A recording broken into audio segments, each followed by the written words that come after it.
Hey folks, Doug Blake with Body Design University. Welcome to another NASM Saturday live study. Today we're going to go over chapter 3 and the third lesson, and it's going to be a really important part of the NASM study because we're talking about social support and some of the elements that go into that. So I'm going to share my screen. We are going to get started as always. Folks, remember, if you got a question, just let me know. Type it into the chat. So again, chapter 3, and this is the psychology of exercise. This is what we've been going over the past couple of studies. And lesson 3, which is what we're starting now, are the social influences on exercise. Now, it just so happens that it's actually important information, not just from a testing perspective, because remember, when you're going through your NASM study, chapters 1 and chapter 2 are what is known as low priority chapters. So you're not going to see many questions come from those chapters. But as soon as you hit chapter 3 and chapter 4, for instance, you're going to notice that there'll be sort of an uptick in the total number of questions that they'll probably ask you on their exam. So that's important from that perspective. The other perspective is that this is actually really helpful in the real world when we're actually training people. Okay. So, social influences on exercise, more and more. NASM is, right on top of this as the NCCA accredited organizations really need to be. They are more on top of this understanding that the average personal training client is not an athlete, right? They could be any age, but they tend to be, a little bit older in the 30, 40, 50-year-old range. And so there's a lot of social influences that are impacting people and how they exercise or don't exercise. And that's really what this lesson is talking about. So the social influences, you can see, have grown well beyond just personal interactions. And obviously social media is growing that aspect of the engagement process with folks. So this is why it's important to go through this part of the chapter. Now, and by the way, you guys know, anytime you see a critical box, this is actually kind of like a real world information scenario. So go ahead and read it.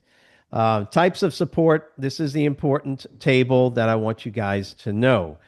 And here's why it's helpful to kind of go through this. Remember, we don't read the text. We use a more sort of strategic method for going through this material. However, just for the sake of the video, I'm just going to go ahead and read this. Social support can come from a variety of sources, and that's what table 3.2 is going to give you. Okay. So family, friends, fitness pros. I mean, come on, YouTube is like probably the place where most people get some level of support, either encouragement or information. You know that, guys, right? Yeah. So when we're in this area of the textbook, table 3.2, types of social support is very, very important. You must, quote, memorize this table. Now, I don't think that it's really that difficult to memorize, and I'll show you how we do it. So there's 4 types of support. There's the instrumental, emotional, informational, companionship. Here's what I would recommend you do. Write it down in order of ease to memorize this. And I would always go with the companionship first. I don't know about you, but it doesn't take much to remember that companionship support is going to deal with what? Exercising with someone, right? Companions. So having somebody to exercise with is clearly companionship support. Finding physically active options look at this. Here you go, social gatherings. So if you're seeing a question on an exam and they're asking you which of the following would be considered a type of companionship support, these are your, quote, trigger words.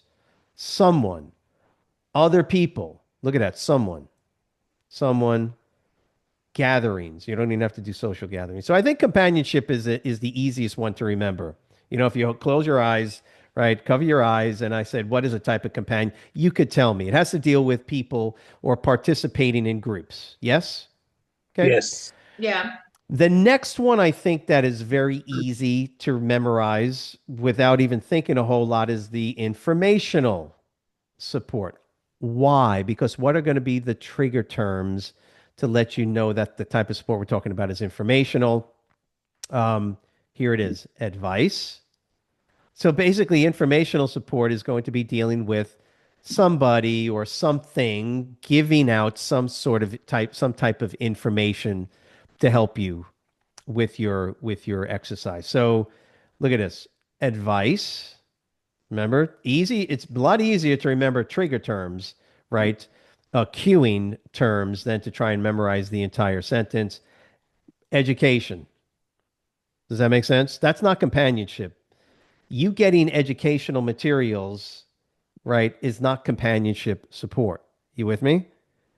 So Yeah. there are your trigger terms: advice, education, anything related to education. Here it is. Here you go, educating. Yes. So that's why I think that it's probably easier to memorize it from the bottom up in table 3 too. So if I was rewriting the table, I would write companionship at the top, informational, and then I would go with, believe it or not, I'd go with instrumental, not emotional. I'd go with instrumental. Why? Because instrumental support, and there's your definition right there, directly directly facilitates a behavior to happen. Directly facilitates the behavior to happen. Does that make sense? Yeah. Yes. What would directly facilitate, me going to the gym and working out? Well, I got to get to the gym, Mm-hmm. right? I Mm-hmm. got to Yep. pay for the gym. Yeah. Yep. And I need somebody to watch my dog when I go to the gym because I ain't bringing my gym, or if I'm bringing my kids with me. So you get the idea. So here we have transportation, paying. You get the idea, paying for it. So these would all be considered. And remember, I'm always looking at these tables and memorization from the perspective of what type of question am I going to get, and how would I, do best to navigate that question, knowing the trigger, kind of the trigger terms and words. Yeah. Make sense? Mm-hmm. Yeah. And guys, we're on chapter 3. Anywhere you're at in the textbook, it works the same way. Mm-hmm. And then, of course, the last one is going to be what they call emotional support. And that's, look, now watch this. Watch the terms that will help you to remember it's emotional versus informational. What's the word you see there? Encourage. Encouraging. Encouraging, positive feedback, listening, right? Listening, Yeah. empathetic. I hope Mm-hmm. that makes sense. Because once you look at it like that, uh, once you look, you can simply go, does it have the word emotional in? Does it have the word this in it? Does it have something related to this? Well, clearly it's companionship. Hey, do you want me to? I can work out with you, Mitzi. Absolutely, I can work. What type of support am I offering you now? Companionship. Thank you. And you didn't even have to look down at your book. Yep. Does that make sense? Yeah. And remember, I can also say, Mitzi, look, I'm joining the gym anyway. It doesn't cost me a whole lot more. I can pay for your membership as well, right? Birthday present. Now what am I doing? Informational. Instrument. Yeah. Instrumental. Yeah. Instrumental, you see, and I can do both. Not Mm-hmm. only am I going to pay for your membership, we'll work out together. I need a workout partner. So are you good with that? Yeah. Now Yeah. I'm providing both instrumental and companionship support. By the way, you would be amazed at the studies that are out now. You would be amazed at how important this stuff really is. It could be the difference between somebody actually participating in an exercise program or not. Now, they're focusing just on the exercise, but we also have to think about nutrition as well. So can you think of a way that you could, just as an example, provide somebody instrumental support when it comes to nutrition?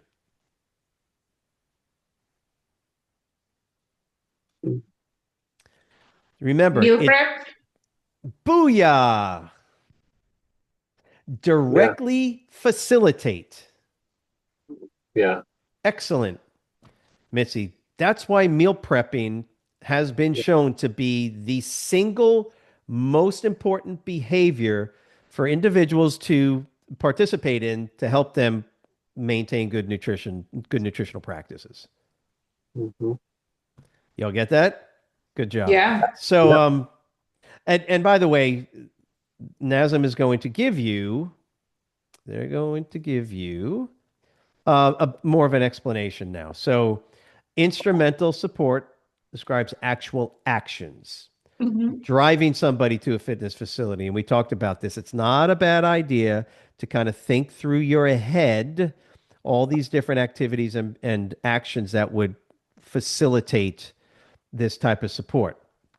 And then they do give you a little helpful hint when recalling the purpose of social. Keep in mind that there are always two components to consider: who and what. Who is providing the support? Friends, family, whatever the case is. This can be a significant other, family member, friend, yada, yada. And what type of support? Does that make sense? So, is it a Yeah. friend from work, uh, your brother, your mom, your dad, right? You always want to keep that into, take that into account. Who is doing it and what type of support are you providing? I'm not going to tell my client, I'm going to provide you informational support. That's not what it's about. We want to know these four designations because it could help us as we're training people to make decisions. Perhaps, perhaps in your training, you are not providing enough this type of support. You know, Mm-hmm. there's four types. Keep in mind, the more of those four you can provide, generally, the better the outcomes. Remember, you are always, as a trainer, you're always providing informational support, aren't you? Yeah. You should be. You should be. Before they leave, you're going to give them some information. What did you eat this morning? What are you going to be eating for lunch? Well, okay, well, hang on. Whoa, slow down. Slow down, Mark. Let's stop for a second. Let me kind of help you out with this a little bit. Instead of Burger King, Whopper, fries, chocolate shake, that was my go-to, by the way, when I was like 15 years old, just so you know. Mm-hmm. Instead of that, here I want to just kind of update you on the proper way to eat, right? Because apparently you're not following the meal plan. So do you get the idea? So I'm providing this type of support. Remember, even though you don't use these terms with clients necessarily, it doesn't mean you don't want to know them. You're the smart person in the room. You're supposed to know this information so you can apply it effectively and appropriately to your clients. I hope that makes sense. So Yes. again, so that's kind of a helpful little hint. And then there is emotional support. Remember, you're going to get questions on the exam that will ask you. This represents this type of support. This is basically what it's going to do. That's the type of questions you're going to get. A client, blah blah blah blah blah. Which of the following is which of the following statements would demonstrate emotional support? Something like that. You would have to choose between the four answers. Okay. Mm-hmm. Empathy, of course, fits into the emotional support component, right? What is empathy? Empathy Yes. versus sympathy. Empathy is the actual connection to the emotions that another person's feeling. Mm-hmm. I can sympathize with you, but I don't really know what you're going through, so to speak. Empathy, I'm actually walking in your shoes. I can actually feel what you're feeling to a certain extent. So empathy can be very helpful when it comes to what people are struggling with exercise and nutrition. Stretch your knowledge, of course. You can read through that. Empathy and sympathy. Hey, look at that. Are two different concepts, right? Sympathy involves pity, feeling sorry for someone, a deep understanding and recognition of how someone feels. Okay. And yes, you can develop empathy. You can become more empathetic, right? You got to act it, and you can actually drive your empathy up a little. You actually can do that.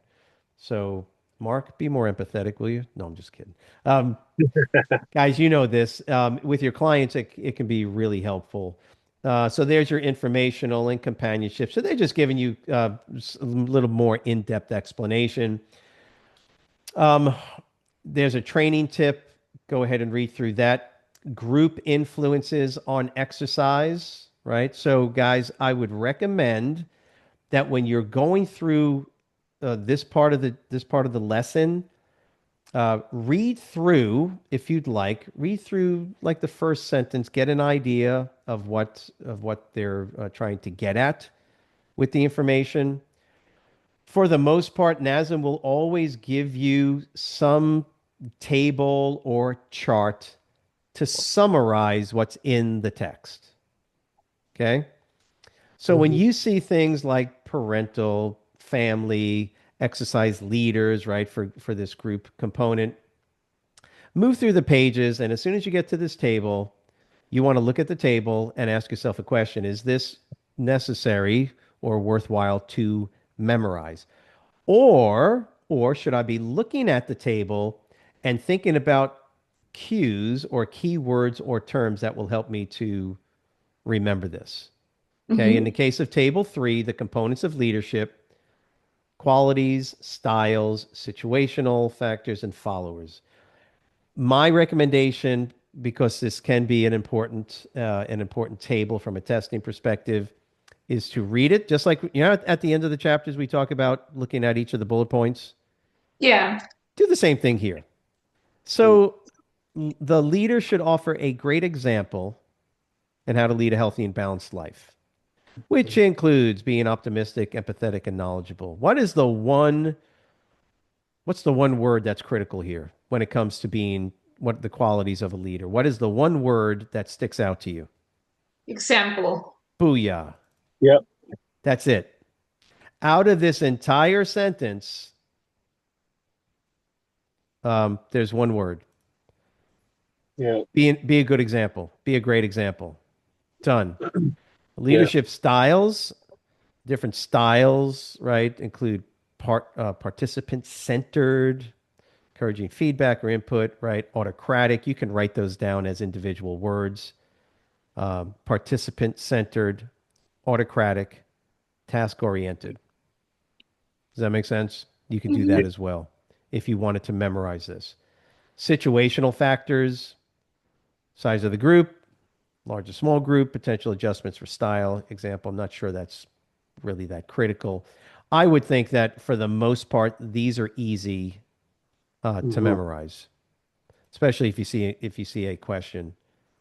Um, which of the following are qualities, qualities of followers? Leaders should consider the qualities of followers, including age, gender, exercise experience. And there you go. That would be a great question.